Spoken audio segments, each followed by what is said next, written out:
ಚಿತ್ರಮಂದಿರದಲ್ಲೂ ಬರ್ತಾ ಇದೆ. ತಮ್ಮ ಪ್ರೀತಿ, ಪ್ರೋತ್ಸಾಹ, ಆಶೀರ್ವಾದ ಈ ಸಿನಿಮಾ ಮೇಲೆ ತೋರಿಸ್ರಿ. ಏನಕ್ಕೆ ಅಂತಂದ್ರೆ ಮ್ಯಾಟ್ನಿ ಸಿನಿಮಾ ಅಂದ್ಬಿಟ್ಟು ಮ್ಯಾಟ್ನಿ ಟೈಮ್ಗೆ ಹೋಗ್ಬಿಡಿ, ಮಾರ್ನಿಂಗ್ ಶೋಗೆ ಹೋಗ್ರಿ. ಯಾಕಂದ್ರೆ ಮರ್ತಿರ್ಬೇಡಿ, ಮ್ಯಾಟ್ನಿ ಅಂತ ಮ್ಯಾಟಿಂಗ್ 7:30 4:00 ಹೋಗ್ಬಿಟ್ಟಿರ. ಆಮೇಲೆ ಯಾಕೆಂದ್ರೆ ನೀನಾಸಂ ಸತೀಶ್ ಅವ್ರ ಬಗ್ಗೆ ಒಂದ್ ಹೇಳ್ಬೇಕು ನಾನು. ನೀಲಕಂಠೇಶ್ವರ ನಾಟ್ಯ ಸಂಘ, ನೀನಾಸಂದು ಫುಲ್ ಫಾರ್ಮ್ ಬಂದು ಅದೇ, ಅದ್ರದ್ದು ಆಕ್ಚುಲಿ ಶಾರ್ಟ್ ಫಾರ್ಮ್ ನೀನಾಸಂ ಅಷ್ಟೇನೆ. ಅಲ್ಲ ಇರೋ ಏನಕ್ಕೆ ಅಂತಂದ್ರೆ ಅಲ್ಲಿ ಕಲ್ತಿದ್ದು, ಯಾಕಂದ್ರೆ ನಾವು ಅಲ್ಲಿದೆ ಸ್ಟೂಡೆಂಟು. ಸೊ ನೀವು ನಮ್ಮ ಸೀನಿಯರ್ ಸರ್, ನಮ್ಮ ಸೀನಿಯರ್ ಜೂನಿಯರ್ ಇಲ್ಲ ಸ್ವಾಮಿ, ನಾವು ಇನ್ನೂ ಜೂನಿಯರ್ ಸ್ವಾಮಿ ನಿಮ್ಗಿಂತ. ಸೊ ಅಲ್ಲಿಂದ ಬಂದವರು ಚಿತ್ರರಂಗದಲ್ಲಿ ಎಲ್ಲ ಥರದ ಪಾತ್ರಗಳು ಮಾಡಿಕೊಂಡು ಅದ್ರ ಮುಖಾಂತರ ನಾಯಕ ನಟರಾಗಿ ಇವತ್ತು ಈ ಸ್ಥಾನಕ್ಕೆ ಬಂದಿದ್ದಾರೆ ಅಂತಂದ್ರೆ ಆ ಜರ್ನಿ ತುಂಬಾ ದೊಡ್ಡ ಜರ್ನಿ ಅದು. ಯಾಕಂದ್ರೆ ಯಾರಿಗೂ ಸಿಗದೇ ಇರೋದಂತಲ್ಲ, ಯಾವತ್ತೂ ಶ್ರಮ ಇರುತ್ತೆ. ಇವತ್ತು ಯಾವುದೇ ಒಂದು ವ್ಯಕ್ತಿ ಬೆಳೆದವನೆ ಅಂತಂದ್ರೆ ಅದರಿಂದ ಶ್ರಮ ಇರುತ್ತೆ. ತುಂಬಾ ಈಸಿಯಾಗಿ ಬಂದ್ಬಿಡಲ್ಲ, ಬಿಡಮ್ಮ ಬಂದ್ಬಿಟ್ಟಿದ್ದಾನೆ, ಇಲ್ಲ. ಆ ಜರ್ನಿ ಒಂದಿದೆ, ಅದಕ್ಕೊಂದು ಟ್ರಾವೆಲಿಂಗ್ ಇದೆ. ಅದರಲ್ಲಿ ಸೋಲು, ಗೆಲುವು, ಅವಮಾನ, ಅಪಮಾನ ಎಲ್ಲ ಪಡ್ಕೊಂಡು ಒಬ್ಬ ನಾಯಕ ನಟ ಆಗೋದಕ್ಕೆ ಇವತ್ತು ಮ್ಯಾಟ್ನಿ ಸಿನಿಮಾ ಅವ್ರು ಈ ಮಟ್ಟಿಗೆ ಬಂದಿದೆ ಅಂತಂದ್ರೆ ಅದರಲ್ಲಿ ಅವ್ರ ಶ್ರಮ ಇದೆ ಅಂತ ಎಲ್ಲರೂ ನೋಡ್ತಾ ಇದೀವಿ, ನಮಗೆ ಕಾಣಿಸ್ತಾನೂ ಇದೆ. ಸೊ ಅವ್ರಿಗೆ ಇದೇ ಥರ ಯಶಸ್ಸಿಗೆ ಅಂತ ಹಾರೈಸ್ತೀನಿ, ಹರಿಸ್ತೀನಿ. ಇದಾದ್ಮೇಲೆ ನಮ್ಮ ಬುಲ್ಬುಲ್ ಬಗ್ಗೆ ಬರಲೇಬೇಕು. ಏನಕ್ಕೆ ಅಂತಂದ್ರೆ ಇರತ್ತೀನಿ, ಅಲ್ಲೇ ಇರುತ್ತೆ ನೀವು ಸ್ವಲ್ಪ ಅಲ್ಲೇ ಇರಿ ಮೇಡಮ್, ಯಾಕಂದ್ರೆ ಗ್ಲಾಮರಲ್ಲಿ ನಮ್ಮನ್ನು ಓವರ್ಲ್ಯಾಪ್ ಮಾಡ್ಬಿಡ್ತೀರಾ ಅಂತ ಅಷ್ಟೇನೆ. ಏನಕ್ಕೆ ಅಂತಂದ್ರೆ 10 ವರ್ಷ ಒಂದು ನಾಯಕ ನಟಿ ಒಂದು ರಂಗದಲ್ಲಿ ಏನೋ ಈಜೋದಾಗ್ಲಿ ಜಯಿಸೋದಾಗ್ಲಿ ತುಂಬಾ ಕಷ್ಟ. ಅಂದ್ರೆ ಕಷ್ಟ ಅಂತಂದ್ರೆ ಮೇಂಟೈನ್ ಮಾಡ್ಕೊಂಡು ಹೋಗ್ಬೇಕಲ್ಲ ಅಂತ. ನಾವು ಬುಲ್ಬುಲಲ್ಲಿ ಏನು ನೋಡೋದು, ಇವತ್ತು ಮ್ಯಾಟ್ನಿಲ್ ಆಗ್ಬೋದು ಅದೇ ಥರನೇ ಕಾಣಿಸ್ತಾ ಇದ್ದಾರೆ. ಅದರಲ್ಲಿ ಅವ್ರ ಜರ್ನಿ ಗೊತ್ತಾಗ್ತಾ ಇದೆ ನಿಮ್ಗೆ. ಅದರಲ್ಲೂ ಒಂದು ಶ್ರಮ ಇದೆ, ಯಾವುದೋ ಅಲ್ಲೋ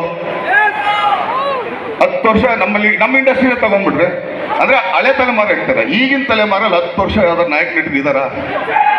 ತುಂಬಾ ಕಮ್ಮಿ. ಸೊ ಅದ್ರಲ್ಲಿ ಮೊದಲನೇ ಸ್ಥಾನದಲ್ಲಿ ನಿಂತಾರೆ, ಅವ್ರಿಗೆ ಆಲ್ ದಿ ಬೆಸ್ಟ್. ಆಮೇಲೆ ನಾವು ಇಲ್ಲಿವರೆಗೆ ಆಕ್ಚುಲಿ ಅವ್ರು ತುಂಬಾ ಲವ್ಲಿಯಾಗಿ ಮುದ್ದಾಗಿ ಮಾಡ್ತಾರೆ ಅಂತ ಈಗ ಹೋಗ್ಬೇಕಾದ್ರೆ ಒಂದು ಲುಕ್ ಕೊಟ್ರಲ್ಲಿ ನಮಗೆ ಭಯ ಆಗೋಯ್ತು. ಮೊದಲೇ ದೇವ್ರು ಕೃಷಿ ಕಪ್ಪ ಕಂಡುಕೊಟ್ಟಿದ್ದಾನೆ, ಅದ್ರ ಮೇಲೆ ಅಷ್ಟು ಅಗಲ ಕಂಡುಕೊಟ್ಟಿದ್ದಾನೆ. ಸೊ ಅವ್ರಿಗೆ ಆಲ್ ದಿ ಬೆಸ್ಟ್, ಒಳ್ಳೇದಾಗ್ಲಿ. ಯಾಕಂದ್ರೆ ಅವಾಗಲೇ ಅವ್ರು ಹೇಳಿದ್ರು ನನ್ನ ಮೊದಲನೇ ಸಿನಿಮಾಗೆ ಅವ್ರು ಬಂದಿವ್ರಂತ. ನನ್ನ ಜೊತೆಗೆ 5-6 ಸಿನಿಮಾ ಮಾಡಿರ್ತಾರೆ. ಇನ್ನು ಯಾವ ಸಿನಿಮಾಗೆ ನಾವು ಬರೋಕ್ಕಾಗುತ್ತೆ ಹೇಳಿ? ಹೌದು ಅಲ್ಲೋ ಏನಪ್ಪೇ? ಸೊ ಇದು ಮೊದಲನೇ ಸಿನಿಮಾ ಅಂತ ಹೇಳ್ತಾರೆ. ಸೊ ಆದ್ರೂ ಥ್ಯಾಂಕ್ ಯು ಮೇಡಮ್, ನಿಮ್ಮ ಮೊದಲನೇ ಸಿನಿಮಾಗೆ ನಮ್ಮನ್ನು ಕರೆದು ನಮ್ಗೆ ಯಾಕೆ ನಿಮ್ಮ ಪಾದಕ್ಕೆ ನಮಸ್ಕಾರ. ಆಯ್ತು. ಹಾಗೆ ನಮ್ಮ ನಾಗಭೂಷಣ್ ಅವರು,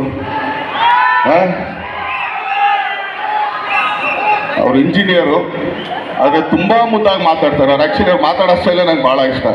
ಗಣ ಅಂತ ಮಾತಾಡಿಸ್ತಾರೆ ಸಿನಿಮಾದಲ್ಲಿ. ಸೊ ಲವ್ಲಿ, ತುಂಬ ಚೆನ್ನಾಗಿದೆ. ಸೊ ನಿಮಗೂ ಆಲ್ ದಿ ಬೆಸ್ಟ್. ಯಾಕಂದ್ರೆ ಇದೆಲ್ಲ ಒಂದು ಟೀಮ್ ವರ್ಕು. ಸೊ ಇಂಜಿನಿಯರ್ ಅವರೆಲ್ಲ ಬಂದು ನಮ್ಮ ಹೊಟ್ಟೆ ಮೇಲೆ ಹೊಡಿತಾ ಇದ್ದಾರೆ, ಅದ್ರ ಮೇಲೆ ಸ್ವಲ್ಪ ಬೇಜಾರಿದೆ ಅಷ್ಟೇ. ಸೊ ಆದರೂ ಕೂಡ ಆಲ್ ದಿ ಬೆಸ್ಟ್ ಅವ್ರಿಗಾಗಲಿ, ನಮ್ಮ KR ಪೇಟೆ ಅವ್ರಿಗಾಗಲಿ. KR ಪೇಟೆ ಮೇಲೆ ಆ್ಯಕ್ಚುಲಿ ಯಾವತ್ತೂ ಬೇಜಾರಿದೆ. ಯಾಕಂದರೆ ರಾಬರ್ಟ್ ಅನ್ನೋ ಸಿನಿಮಾದಲ್ಲಿ ನನಗಿಷ್ಟವಾದ ಪಾತ್ರ ಅವ್ರು ಕಿತ್ಕೊಂಡ್ರು ಅಂತ ಇವತ್ತು ಅವ್ರ ಮೇಲೆ ಬೇಜಾರಿದೆ. ಆದರೂ ಕೂಡ ಖುಷಿ ಇದೆ, ಯಾಕಂದ್ರೆ ಇಂಥ ಪಾತ್ರ ಮಾಡಿ ಸಿನಿಮಾಗಳು ಮಾಡ್ಕೊಂಡು ಬರ್ತಾ ಇದ್ದಾರೆ. ಸೊ ಅವರೆಲ್ರಿಗೂ ಒಳ್ಳೇದಾಗಲಿ. ಯಾಕಂದರೆ ಈ ಸಿನಿಮಾ ಪಾರ್ವತಿ ಗೌಡ್ರು ಆ್ಯಕ್ಚುಲಿ ನಿರ್ಮಾಪಕರಾಗಿರೋದು. ನಮ್ಮಲ್ಲಿ ತುಂಬ ಕಮ್ಮಿ ಲೇಡಿ ಪ್ರೊಡ್ಯೂಸರ್ಸ್ ಇರೋದು, ಬೆರಳೆಣಿಕೆನೂ ಇಲ್ಲ ಮೋಸ್ಟ್ ಪ್ರಾಬಬ್ಲಿ ನನಗೆ ಗೊತ್ತಿರೋಂಗೆ. ಆದರೆ ಇವತ್ತು ಅವ್ರು ಬಂದಿದ್ದಾರೆ, ಶ್ರಮಪಟ್ಟು ಈ ಸಿನಿಮಾ ಮಾಡಿದ್ದಾರೆ. ಈ ಸಿನಿಮಾಗೆ ಅಮ್ಮ ಅದ್ಭುತವಾದ ಯಶಸ್ಸು ಸಿಗಲಿ. ಆಲ್ ದಿ ಬೆಸ್ಟ್, ತುಂಬ ಒಳ್ಳೇದಾಗಲಿ. ಅಯ್ಯ ಮಾತಾಡಿ, ಥ್ಯಾಂಕ್ ಯು. ಮೊದಲೇ ಕೈ ಸರಿಯಿಲ್ಲ, ಸುಮ್ಮನೆ. ಸೊ ಅವ್ರಿಗೆ ಒಳ್ಳೇದಾಗಲಿ, ಈ ಟೀಮ್ಗೆ ಒಳ್ಳೇದಾಗಲಿ, ನಿರ್ದೇಶಕರಿಗೆ ಒಳ್ಳೇದಾಗಲಿ. ಯಾಕಂದರೆ ಒಂದು ಸಿನಿಮಾ ಸಕ್ಸಸ್ ಆದಾಗ ಅದರ ಕೆಲಸ ಮಾಡಿದಂಥ ಪ್ರತಿಯೊಬ್ಬರಿಗೂ ಕೂಡ ಆ ಯಶಸ್ಸಿನ ಒಂದು ಹೆಗಲು ಸಿಗುತ್ತೆ.